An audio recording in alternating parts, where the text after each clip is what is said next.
So a car that I shot just a few weeks ago, which is, I guess I don't have to bring up the controversial nature of this particular vehicle, but it is the Cybertruck.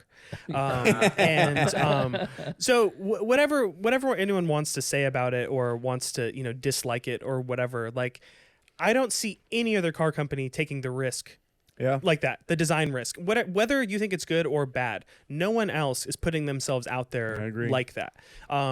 And I would argue those are the sorts of things that push design forward, is the people that are willing to take those risks. Yeah. And I don't think there's any shadow of a doubt, at least in my mind, in 50 years, there's not going to be a moment like, oh my gosh, back in the 2020s, like, oh, that's when that crazy Cybertruck thing came out. But look at how that changed the design language of vehicles. Look at how that I really feel like that was like a line in the sand that was drawn. Sure. And for a company like Tesla that's worth more than every other company combined, and for them to put that thing out there and just to see them on the road, I mean, they're so like disorienting when you see them. You're like, what is this? You know? And I personally, I'm like, I love it. Like I'm super into. I like it too. Well, and I think like, art, if nobody dislikes it, it's not really art. You know what I mean? Like that's not really, I think that's like probably a pretty good litmus test for any sort of art. Yeah. Like if it's not controversial or polarizing at all, then it's like, well, you're just trying to please everyone. You're just trying to, and once again, it's like, just like I said earlier, like I don't think convenience lends itself to good art. I also don't think the whole public liking what you did is also indicative that you've done something groundbreaking or good or whatever.